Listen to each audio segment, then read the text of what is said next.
Hello friends, स्वागत करता हूं आपके अपने YouTube channel mission of target पर। तो फ्रेंड्स, यदि आप बीपीएससी टीआरई 4 की तैयारी कर रहे हैं तो आपके लिए ये इन्फॉर्मेशन बहुत इंपॉर्टेंट है, क्योंकि आप एक बिहारी हैं। तो यदि आपका बिहार होने का एक कर्तव्य बनता है कि आप डोमिसाइल के मुद्दे पर कुछ बात जरूर करें। तो प्यारे दोस्तों, आज हम लोग इस वीडियो में बात करने वाले हैं कि टीआरई 4 में डोमिसाइल लगने को लेकर के कितना प्रतिशत आशंकाएं बनी हुई है, कितना प्रतिशत ये तय है कि ये डोमिसाइल फिलहाल लग जाएगी, क्योंकि आने वाली जो आपका विधानसभा की चुनाव है उसको देखते हुए मुख्यमंत्री साहब क्या निर्णय लेते हैं। इसमें छोटा सा हम लोग कैंपेन चलाए थे, कल ट्विटर कैंपेन चला था, जिसके अंतर्गत हैशटैग चला करके हम लोग क्या कहते हैं, लोगों को इन्फॉर्मेशन दिए थे, सरकार को एक हम लोग क्या किए थे, सरकार को घेरने का एक काम किए थे। तो चलिए हम लोग इस पेपर की कटिंग को डोमिसाइल को लेकर के एक न्यूज आई है, इसके अंतर्गत क्या क्या बातें बताई गई, इस पे हम लोग थोड़ा सा विस्तार बात करेंगे। उनके बाद आप लोगों से राय जानेंगे कि डोमिसाइल लगनी चाहिए या नहीं चाहिए, क्या बाहरी राज्यों को 10% या 15% एक फिक्स कर देना चाहिए, इस पर हम लोग पूरा डिटेल से बात करने वाले हैं। सबसे पहले यहाँ पर आप लोग देख सकते हैं, कहता है सरकारी नौकरी में डोमिसाइल लागू करने के लिए चला कैंपेन। आप सभी लोगों को पता है, ये न्यूज मुजफ्फरपुर से वायरल हो रहा है। शिक्षक अभ्यर्थी ने रविवार को हैक्स हैंडल पर, यानी जो भी एक्स मतलब जिसको हम लोग ट्विटर बोलते हैं अभी, ठीक है, हैंडल पर हैशटैग डोमिसाइल टीआरई 4 के साथ कैंपेन चलाने के लिए सामाजिक कार्यकर्ता शिवम परदर्शी ने एक्स पर सरकार को टैग करते हुए कहा कि वर्तमान सरकार नौकरी के नाम पर सिर्फ झूठा आंकड़ा दिखाकर बिहार की जनता को गुमराह कर रही है। बिहार के युवा अपने घर में ही नौकरी करने के लिए बिलख रहे हैं, इसीलिए 95% सीटों पर डोमिसाइल लागू करें, जिससे यहाँ के छात्र छात्राओं को भटकने ना पड़े।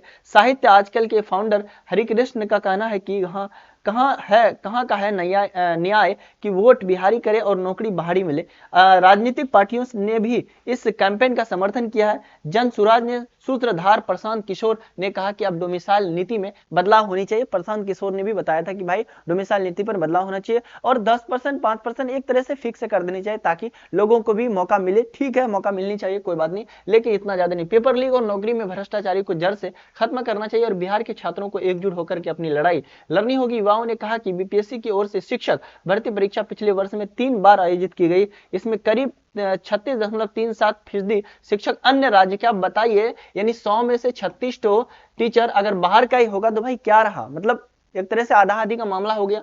इस तरह की बातें, और अन्य राज्य के अभ्यर्थी बने। तीनों शिक्षक भर्ती परीक्षा में लगभग 50,000 नियोजित शिक्षकों को चयन हुआ और कुल मिलाकर 20 से 30,000% छात्र युवाओं के शिक्षक बन पाए।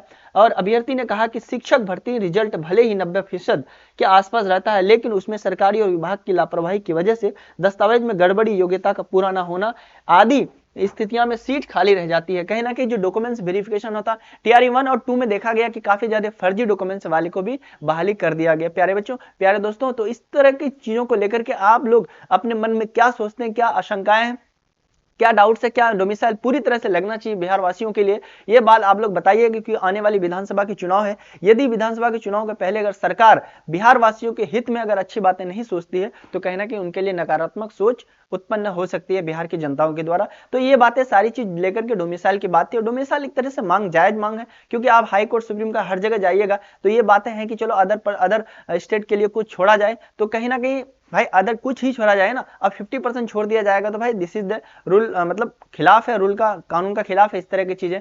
तो आप लोग क्या सोचते हैं, कमेंट बॉक्स में जरूर अपना अपना प्रतिक्रिया दीजिएगा, क्योंकि बिहार के डोमिसाइल लगना जरूरी है। टीआरई 1, 2, 3 भले ही छूट दिया जाएगा, लेकिन 4 में अत्यंत जरूरी है। बहुत सारे बेरोजगार, कहा जाता है बिहारियों के बिहारी लोगों में काफी ज्यादा बेरोजगारी बढ़ रही है, जिसकी वजह से लोग पलायन कर रहे हैं। यहाँ कोई फैक्ट्री ना कंपनी कुछ नहीं है, लेकिन इस पर काफी ज्यादा सरकार को ध्यान देनी चाहिए। आप लोग क्या बताते हैं, ये कमेंट बॉक्स में एक बार जरूर प्रतिक्रिया दीजिएगा, और हमारे चैनल से विजिट कर रहे हैं तो थोड़ा चैनल को सब्सक्राइब भी कर दीजिएगा, और दोस्तों वगैरह में शेयर वगैरह भी कर दीजिएगा। प्यारे दोस्तों, चलिए फिर मिलते हैं अगली वीडियो के साथ। टीआरई 4 से संबंधित बातें आपको जरूर बताने वाले। फिलहाल बहुत बहुत शुक्रिया आप सभी दोस्तों का।